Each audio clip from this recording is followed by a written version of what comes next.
tentar falar alguma coisa hoje, porque eu já tô vendo que tem uma mensagem ali esperando por nós. Uma mensagem marrom e branco ali. E eu sei que essa mensagem marrom e branco não tem todo dia, né? Então a gente vai aproveitar, né? Meus irmãos, os irmãos não se preocupam com as crianças não, porque a alegria da casa é as crianças. Casa que não tem menino é triste, né, irmão? Então a alegria da casa é as crianças. E no céu só vai entrar quem for criança de coração, né? Meus irmãos, nós vamos falar alguma coisa acerca da prosperidade do Novo Testamento. Semana passada a gente falou sobre a prosperidade do Antigo Testamento. Você estava? Estava não? E a gente falou aqui acerca do maná. Não sei se vocês estão lembrados, né? E alguém deve ter assistido aí, deve ter visto. A gente falou sobre o maná, né? Hoje a gente vai começar a falar acerca da prosperidade que prospera até os nossos inimigos, né? Porque a teologia da prosperidade diz assim que Deus vai colocar todos os inimigos debaixo dos teus pés. Diz a teologia da prosperidade, da falsa prosperidade. Não creia, irmã, pelo amor de Deus, não creia nisso. Deus te livre de crer nisso.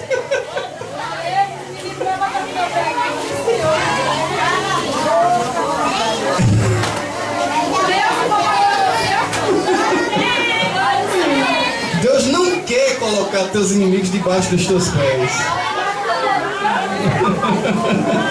Porque Deus não quer que você pise ninguém.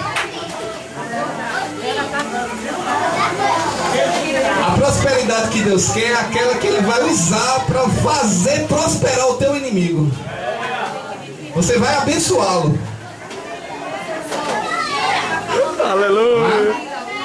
Não é essa coisa de você dizer eu sou cabeça e os meus inimigos são cauda e eu vou pisar por cima, não. Essa é a prosperidade, onde até os teus inimigos vão ser abençoados. Glória ao nome de Jesus. Hã? Vamos começar lendo um versículo, né? Atos capítulo 1 e versículo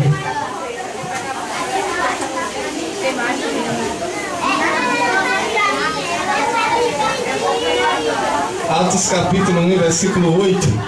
Não tem, aparentemente não tem nada a ver com o assunto. Atos capítulo 1 versículo 8. Quem achou pode ler.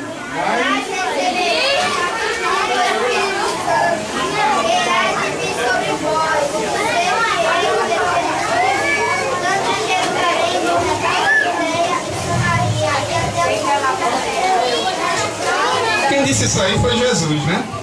Ele se despedindo dos discípulos em cima do Monte das Oliveiras. E os discípulos preocupados em quando o reino seria restaurado a Israel e tirado do poder do Império Romano, Jesus disse, olha, a vocês não é cabível querer saber os tempos e as estações que o Pai determinou para o seu próprio propósito. O que interessa a vocês é vocês receber da virtude do meu Espírito. Portanto, ficar em Jerusalém até que do alto sejais revestidos de poder. E depois vocês serão minhas testemunhas, tanto em Jerusalém, como na Judéia, como em Samaria, e até os confins da terra. Os irmãos ficaram em Jerusalém, ficaram 10 dias lá, o fogo caiu, né? Como diz os irmãos aí que são mais o reteté, né? Na verdade não tem muita coisa a ver com o evangelho, mas caiu, o fogo caiu, o poder caiu, Pedro se levantou, pregou, quase 3.000 almas foram salvas. E foi aquela bênção. E a igreja emplacou, começou a crescer. Só que essa igreja era a igreja dos judeus. Inicialmente só tinha judeu na igreja. Ou seja, só tinha israelita. Só tinha gente nascida em Israel. Não tinha nenhum estrangeiro. E a igreja começou a crescer. A Bíblia diz que todos os dias se acresciam que se havia de se salvar. E os irmãos ficaram naquele, tipo assim, naquele comodismo, né? Tá tão bom aqui em Jerusalém, para que a gente sair, né? Tá tão bom. E eles ficaram. Até testemunharam na Judeia, né? E eles ficaram naquele poder, naquela coisa. Só que existia essa palavra de Jesus. Qual era a palavra de Jesus? E ser-me-eis testemunhas tanto em Jerusalém, na Judeia, como em Samaria e até os confins da terra. Veja só. Difícil, né? Veja só que eles estavam recebendo a prosperidade do Espírito. E eles tinham uma mensagem que eles tinham que compartilhar. Só que era fácil para eles compartilhar essa mensagem até a Judeia, porque era só judeus que iriam receber a mensagem. O grande problema de cumprir o que Jesus falou era quando chegava nessa parte aqui: e ser-me-eis testemunhas também em Samaria.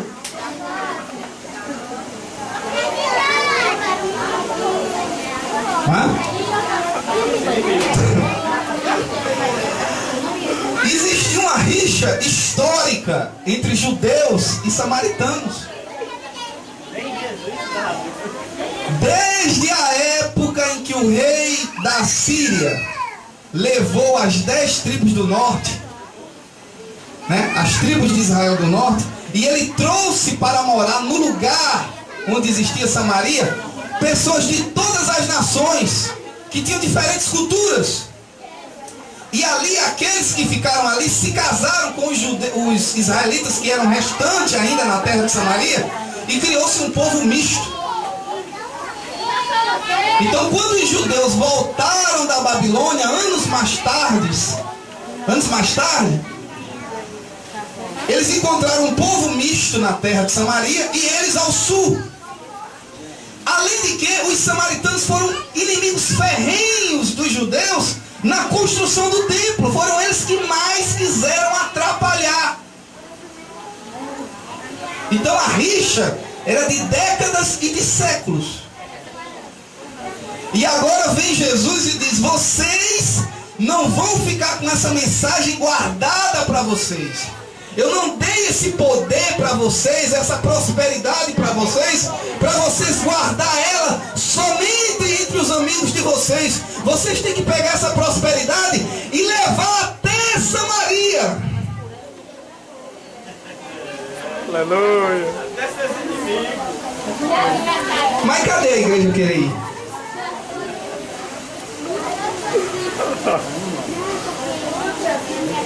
Cadê a igreja querer ir? É muito bom, irmãos, falar línguas estranhas, é muito bom ser cheio do poder, é muito bom. Agora a gente tem que saber que tudo isso existe um propósito. E o propósito é esse, é de compartilhar. É de se lembrar de Samaria.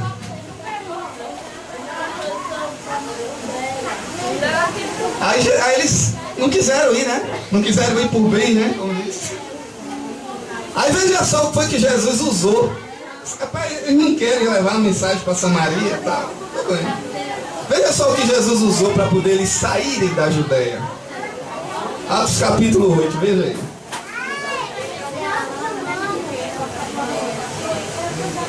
Atos capítulo 8, versículo 1.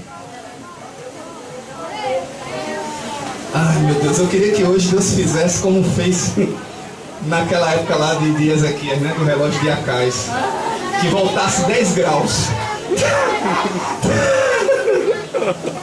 voltasse 10 graus esse relógio. Ou se não fizesse como Josué, né? Que o sol não se pôs. Atos capítulo 8, versículo 1. E também Saulo consentiu a morte dele, e fez-se naquele dia uma grande perseguição contra a igreja que estava em Jerusalém. E todos foram dispersos pela terra da Judéia e de Samaria, exceto os apóstolos.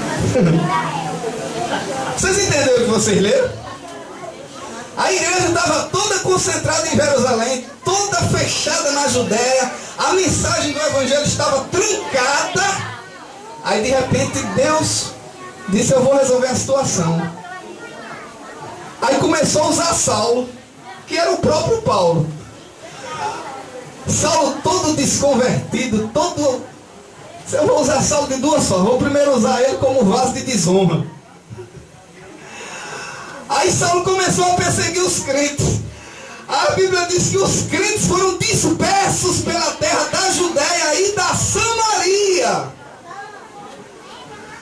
A perseguição fez que os crentes rompessem a fronteira à força. Os crentes judeus tiveram que romper, que entrar em Samaria à força, na base da perseguição. E a Bíblia diz que por onde eles iam, ia anunciando o evangelho. Não tem mal o que fazer, a gente tem que abrir a boca mesmo. Eita Jesus! Oi, irmãos, a salvação é para todos, não é? Não é a salvação, a gente diz que Jesus é para todos? Mas a salvação parece que só é para todos enquanto a gente não se sente na obrigação ou na responsabilidade de anunciar essa salvação àquela pessoa que não gosta da gente.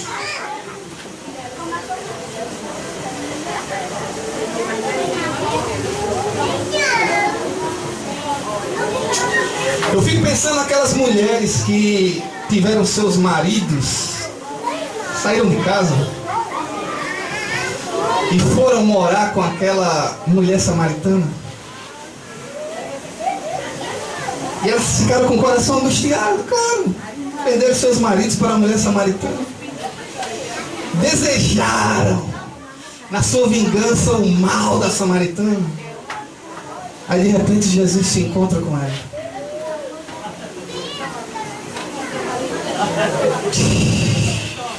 Aleluia! E começa a dizer: se tu souberas, se tu conheceras o dom de Deus, e quem é que te pede, dá-me água. Aleluia. Não era você, não era eu que iria tomar a tua água, mas era você que pediria e ele te daria água viva, viva, viva, viva. O que dizer daquelas mulheres que estavam torcendo para que a mulher adúltera fosse apedrejada? Quem sabe o marido delas tinha sido um dos adúlteros com ela. E ao invés de Jesus meter pedra, jogar pedra, ele disse: vá em paz e não peques mais.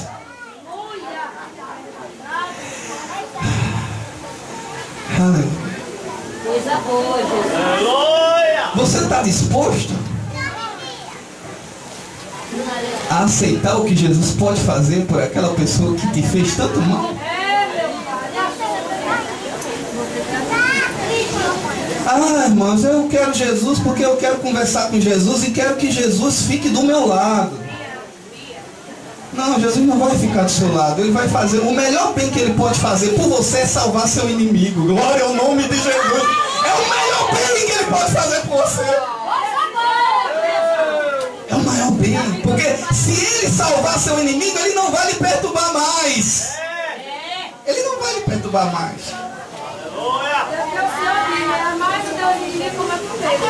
Mas é difícil. Essa prosperidade é complicada. É mais fácil fazer como João, né? Pedir fogo do céu, para clamar, para descer sobre os samaritanos. E Jesus disse: Eu não vim com a unção de Elias. Desculpa, João, mas eu não vim com essa unção. É verdade, é Pedro, né? Dizem alguns que ele queria decapitar o soldado. Aí errou, né? Cortou a orelha. Então, irmãos, essa é uma primeira parte da história. Vamos ver se a gente consegue concluir. Glória ao nome de Jesus. Já foi difícil ver os samaritanos aceitando Jesus. E os próprios judeus sendo testemunha desse evangelho para os samaritanos. Mas o pior estava por vir. Jesus disse: até os confins da terra. Não é mais um povo misturado, é um povo que não tem nada a ver com você. São estrangeiros. E nós sabemos que os judeus não gostavam de estrangeiros. Não gostavam de estrangeiros. Não aceitavam os estrangeiros. E agora a igreja tinha que romper as barreiras de Israel e anunciar. E era uma barreira que tem que romper, que é uma barreira do Velho Testamento. Foi Deus que instituiu através da lei. Só que agora a lei estava cumprida em Cristo. E quando a lei se cumpriu em Cristo, então Cristo rasgou o véu, e o véu está aberto para todos, judeus e não judeus. Pega aí. Só que Deus deu um sonho, uma visão a Pedro, né? Daquela visão do lençol com os animais imundos, né? E Pedro dizia: eu não como porque eu não como coisa imunda. E Jesus no sonho dizia para ele: Pedro, não chame de imundo que eu já purifiquei. E quando Pedro chega lá na casa de Cornélio, que começa a falar aquela mensagem simples, o fogo cai do céu, Cornélio é batizado no Espírito, recebe o dom de línguas. E aí Pedro, pastor dos judeus, pastor religioso dos judeus, começa a se perguntar: e agora, eu batizo em água ou não batizo? Jesus já mandou fogo, o que é que eu faço? Já batizou com fogo, é o jeito de eu batizar com água, né? Porque se ele já batizou com fogo, o que é que eu posso fazer? Se ele já fez o que eu não podia fazer, por que eu não vou fazer o que eu posso fazer?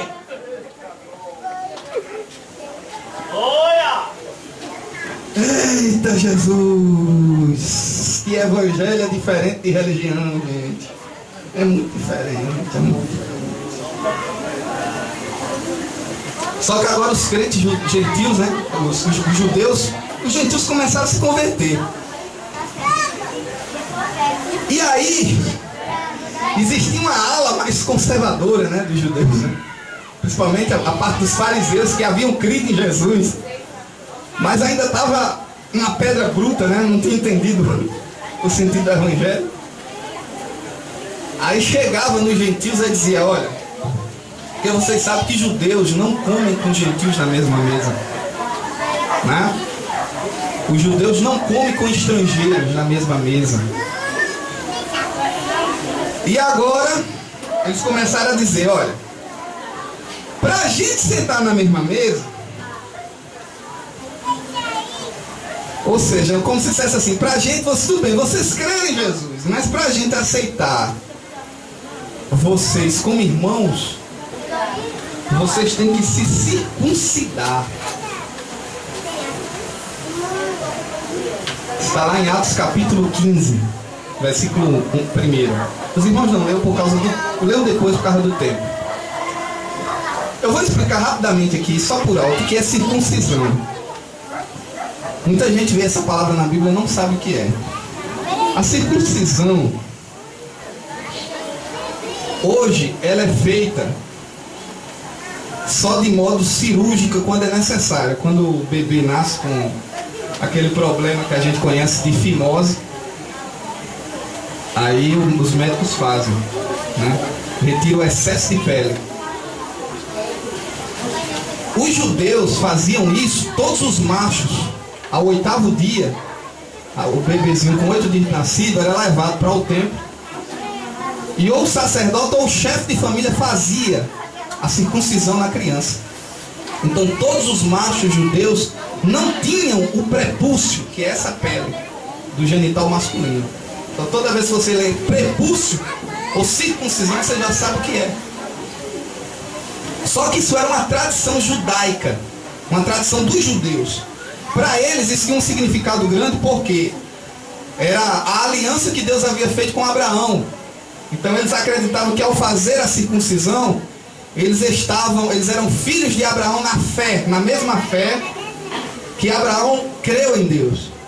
Segunda coisa, como a região a gente sabe que naturalmente ela dissemina bactérias e impureza, cortando, tirando o excesso, eles criam que era a remoção da impureza no coração. E em terceiro ponto, eles se acreditavam que quando a pessoa se circuncidava, quando o bebê se circuncidava, se tornava obrigatório.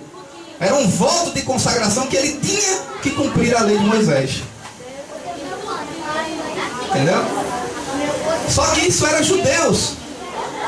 Só que agora os judeus chegam para os irmãos que são gentios, que não têm essa tradição, estrangeiros que são de outras culturas, que não conheciam isso, mas tinham crido no evangelho da cruz, através da fé. E agora eles impõem, os judeus, os cristãos judeus impõem aos cristãos gentios estrangeiros: nós só se sentaremos à mesa com vocês, nós só teremos vocês como irmãos nossos, se vocês tiverem a mesma marca na carne que nós temos. Veja que situação. Ou seja, significava que a fé dos irmãos gentios estrangeiros não valia de nada. Porque se tinha que voltar para cumprir os antigos preceitos da lei de Moisés, então Jesus tinha morrido em vão. Deixa eu fazer uma pausa aqui e explicar a vocês que se a gente trazer isso para nós hoje, nós encontramos essa situação bem parecida com a gente. Não é diferente. Agora, infelizmente, as pessoas têm medo de falar as coisas, não é de tocar na ferida, mas de expor as nossas próprias dificuldades e ter coragem de assumir que nós somos assim. Nós impomos muitas das vezes as coisas às pessoas. Dizem que o Brasil é um país cristão. Não é isso? Dizem que o Brasil é um país cristão.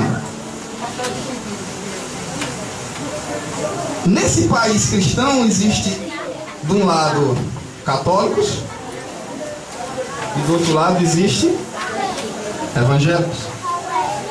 Não é? Essa não é a nossa realidade? O que eu vou falar aqui, não se assustem, não se assustem.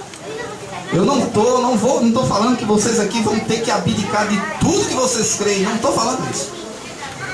Mas vamos sair do nosso contexto agora, por um instante. E vamos para o lado de lá. E vamos ver como é que os católicos nos veem. Eu não estou falando de católicos que se dizem católicos, estou dizendo praticantes. Qual é a ideia de um católico tradicional? O que é que ele vê no evangelho? Ele vê o evangelho como um herege, como alguém que abandonou a igreja mãe. Não é isso? Vocês não precisam ficarem incomodados com isso. Eu só estou tentando fazer o que o evangelho faz, é se colocar no lugar das pessoas. Porque às vezes a gente só vê um lado do prisma. Entendeu? Agora muda pra cá. Como evangélicos, como é que a gente vê os católicos? Eles são os hereges. E a gente saiu da antiga Babilônia. Não é isso? Vamos ser sinceros? Vamos ser sinceros? Eu não estou falando de ecumenismo, gente. Não estou falando disso. Só estou falando de se colocar no lugar das pessoas e ver como elas nos veem. Isso eu estou falando num âmbito maior, que não é bem próximo do nosso umbigo. Estou falando de fora. Agora vamos passar para cá. Nós evangélicos. Quantas das vezes eu vi assembleianos discutindo com batistas? Batistas que não conseguiam se sentar com presbiterianos. Presbiterianos que não conseguiam se sentar com outros. Tudo por causa de suas crenças.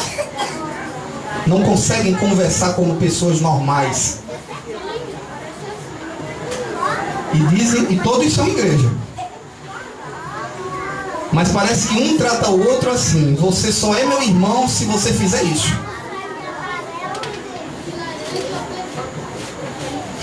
Se você for igual a mim,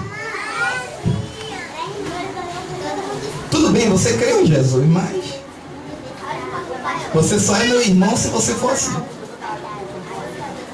Se você for que nem eu. A gente só se senta à mesa se acontecer isso. Eu não estou falando de ecumenismo, gente. Não confundam as coisas. Você não precisa abdicar de suas crenças para conversar com as pessoas. Mas você pode conversar com as pessoas como gente normal. Era isso que Jesus fazia. Jesus se sentava na mesa com os pecadores. Não era com gente da igreja. Não era com gente da igreja. E ia também, ele se sentava até com o fariseu. Até com o fariseu. Ele conversava com os pecadores. E aí o que é que acontecia?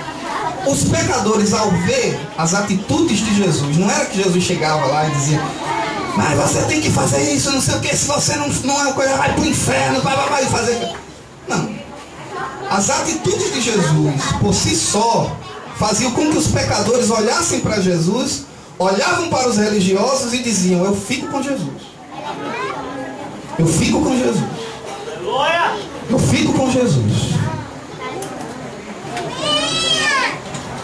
Infelizmente a gente não entende que o evangelho pregado simplesmente não é um evangelho falado. O evangelho é uma mensagem vivida. Não adianta você pregar para o seu vizinho, querer mostrar para o seu vizinho que ele está errado e você está certo, se quando você entra dentro de casa, ele escuta os gritos que você dá na sua esposa. Ele não está prestando atenção no que sai da tua boca, ele está prestando atenção nas atitudes que você tem. E enquanto você não entender que o evangelho é uma mensagem vivida, e você fechar mais a boca e ser luz de verdade no meio das trevas, as pessoas não vão querer Jesus por causa do seu testemunho. Ao invés de você ficar perdendo tempo discutindo sobre trindade, ao invés de você ficar perdendo tempo discutindo sobre isso ou sobre aquilo, apenas seja luz. Não fale da luz, mas seja luz.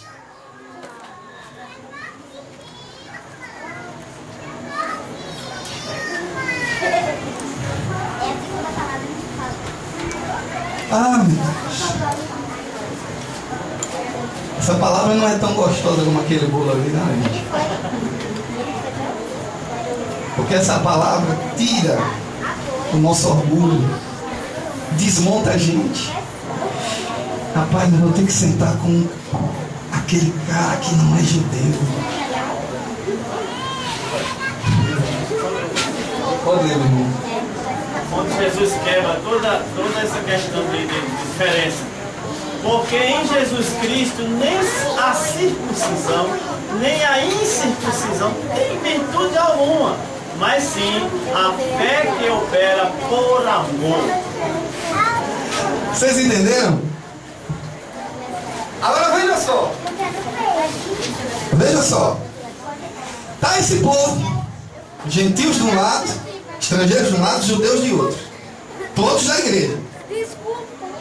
Os gentios estão magoados com os judeus porque veem, né, que aonde Paulo chega, os judeus fazem aquele alvoroço, aquele fuzuído.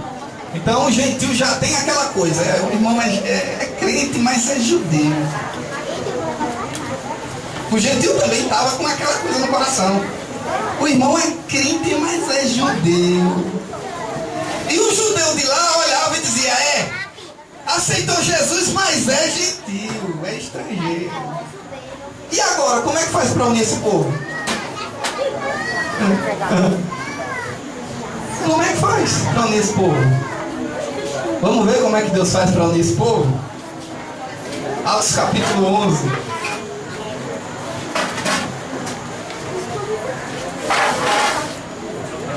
Olha como é que Deus faz para unir o povo.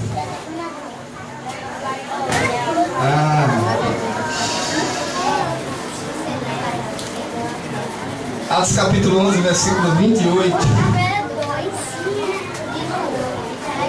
e 29.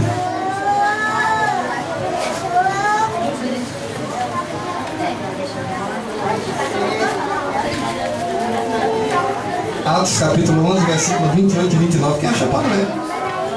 Se é coisa não. 28 e 29. Levantou-se um deles com o nome Agabo. Dava a entender pelo Espírito que haveria uma grande fome em todo o mundo. E isso aconteceu no tempo de Cláudio César. E os discípulos determinaram mandar cada um conforme o que pudesse socorrer aos irmãos que habitavam na Judéia. Vocês entenderam aí o que foi que Deus usou para unir o povo? De repente levantou-se o profeta cujo nome é Ágabo e disse: eu estou entendendo pelo Espírito que haverá uma grande fome. Vocês se lembram da semana passada? Quando eu disse: a fome arrochou.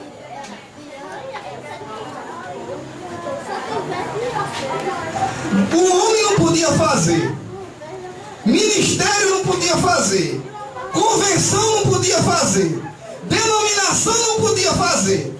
Ninguém se entendia, ninguém queria dar o braço a torcer. Então Deus disse: eu vou mandar uma fome para ver se eles não se sentam na mesa. Porque na fome não dá tempo ninguém perguntar a religião do outro. Lá no World Trade Center em 2001, pegando fogo, dava tempo perguntar a religião do bombeiro? Tu é crente ou tu não é crente? Tu é católico ou tu é evangélico? Quem estava necessitado queria se salvar do fogo.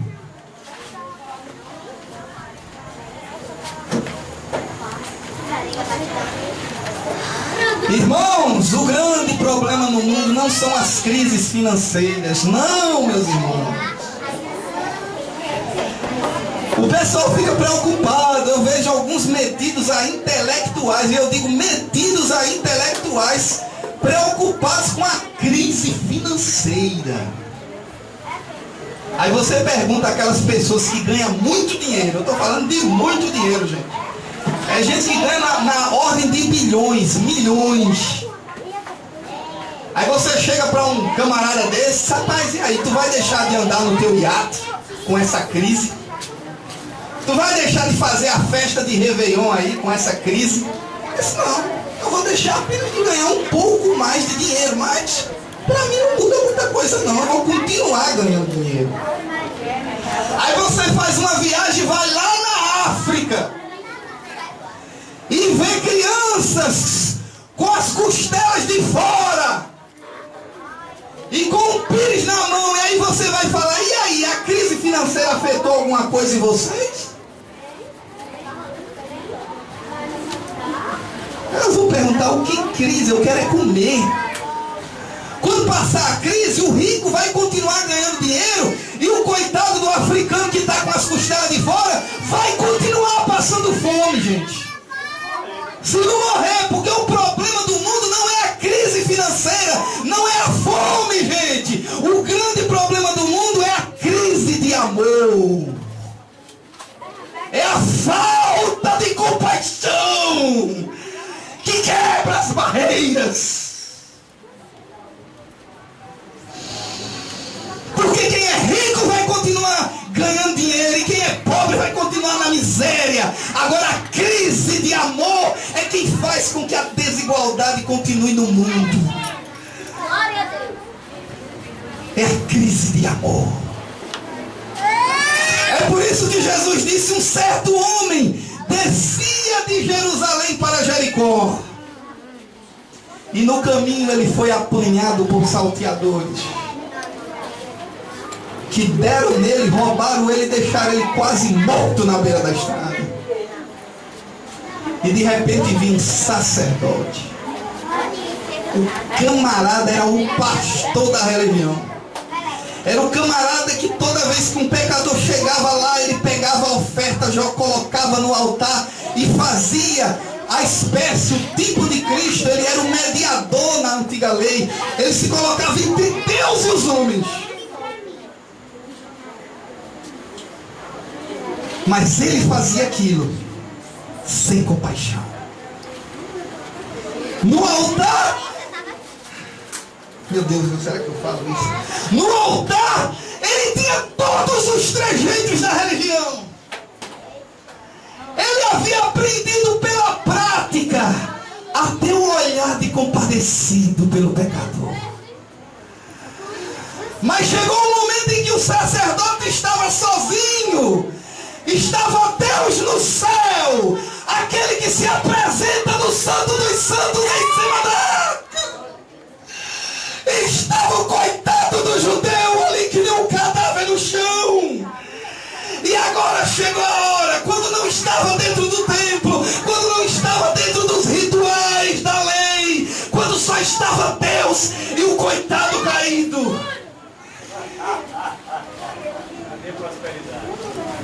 Vamos comprovar se a compaixão dele é verdadeira agora.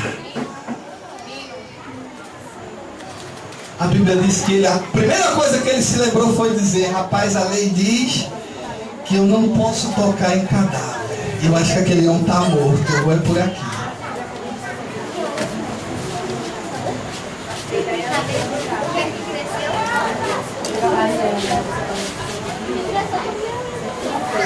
Vocês estão entendendo o que eu estou dizendo?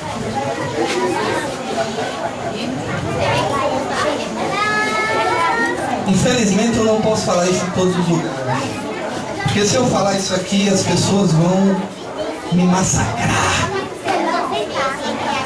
porque isso mexe com muita gente.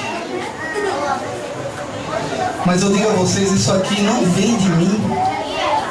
Isso aqui está no Evangelho. Qualquer um de vocês tem acesso. Qualquer um de vocês tem acesso. Não foi eu que inventei nada disso. O sacerdote tinha, não é assim, irmão Joinha? A gente com muito tempo, se não tiver cuidado na igreja, a gente fica com os trejeitos da religião.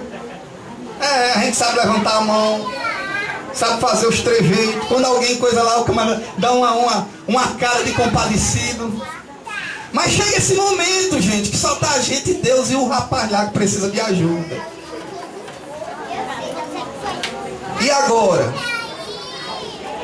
Aí vem o levita, do mesmo jeito, passou por longe.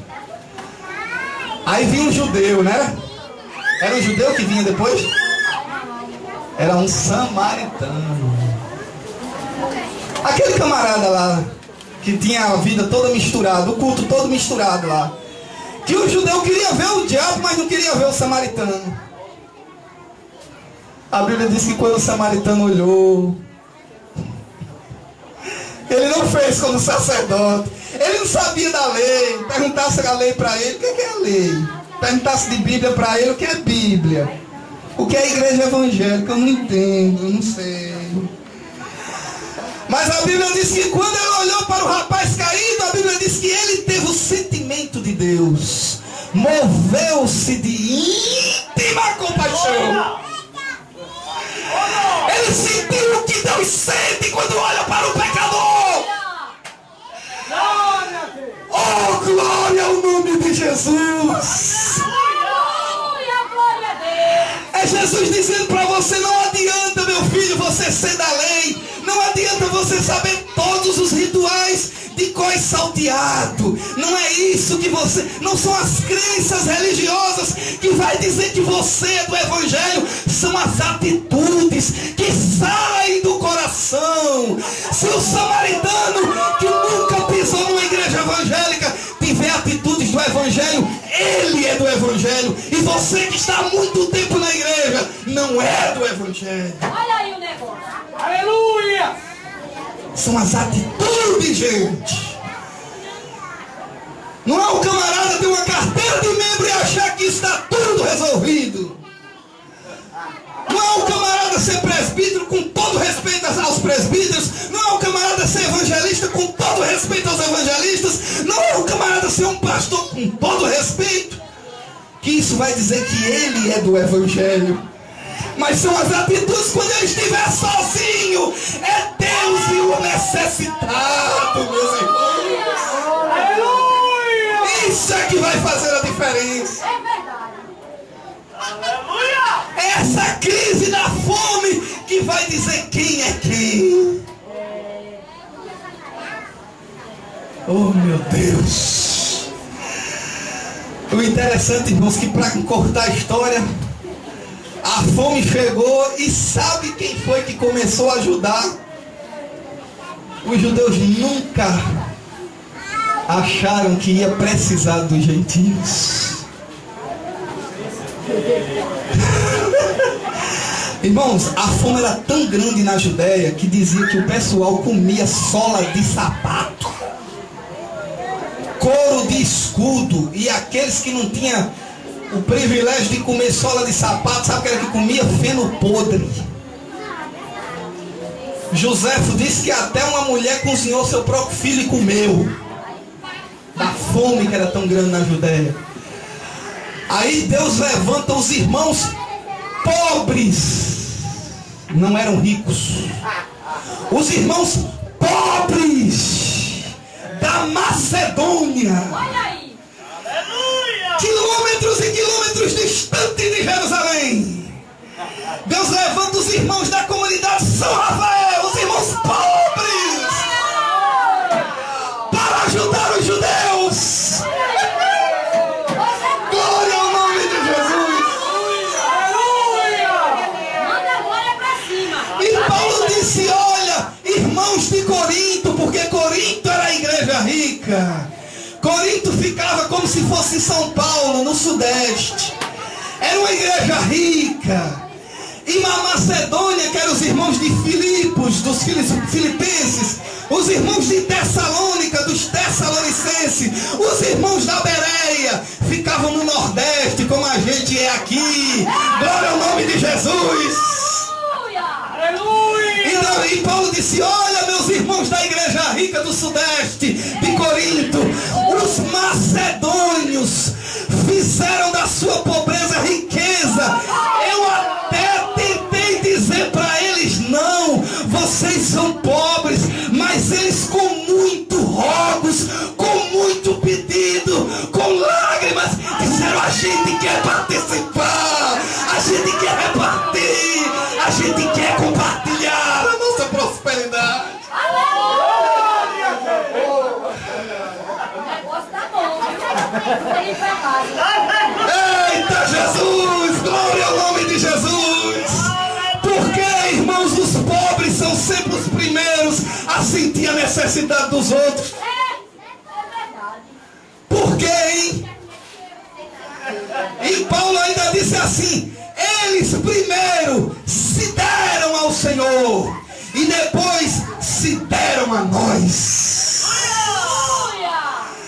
Dizendo que primeiro eles fizeram aquilo que Paulo disse: vocês apresentem o sacrifício de vocês, o corpo de vocês em sacrifício vivo. Não é vocês colocar a oferta sobre o altar, é vocês se jogar sobre o altar. Você vira a oferta. Aleluia. Você vira a oferta. No Evangelho você primeiro vira a oferta para depois dar a oferta. Olha aí o negócio. Porque se não for assim, pode chegar aqui com um caminhão de dinheiro. A pessoa pode até ser beneficiada. Mas no céu, meu filho, a Bíblia diz: e Deus não atentou para Caim e para a sua oferta, mas atentou para primeiro Abel e depois a sua oferta.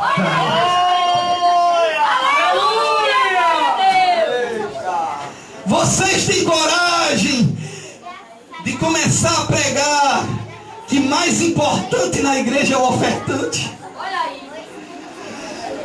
Você tem coragem de dizer: irmão, você que tem um dízimo de 10 mil reais, se você não der com o coração, guarde ele no bolso.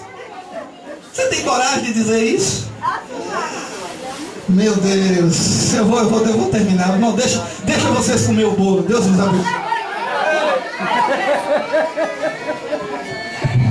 Ele disse assim: eu não posso dizer essa mensagem em qualquer lugar. Mas ele esqueceu um detalhe: é que ele está no mundo inteiro ali na internet. Eu quero só chamar a atenção de um detalhe aqui bem interessante. Salomão se viu numa decisão diante de Deus. Salomão, Deus chegou para Salomão e disse assim: você tem direito a um pedido. Você tem direito a um pedido. Peça o que quiser.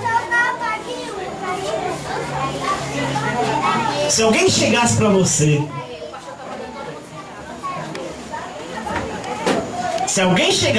e dissesse assim: você tem direito a um pedido, peça o que você quiser. O que você quiser. O que você pediria?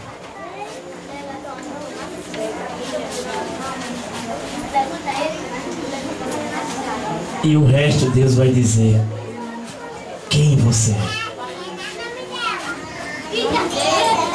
Sabe por quê? Porque no mundo da pós-modernidade, Deus se tornou útil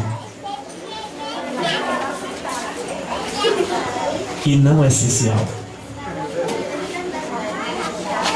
As pessoas ainda correm atrás de Deus. Correm atrás de Deus, mas como algo útil. E você sabe o que é um algo útil? E quando te está se servindo, é útil. Mas depois que te serviu, descarta.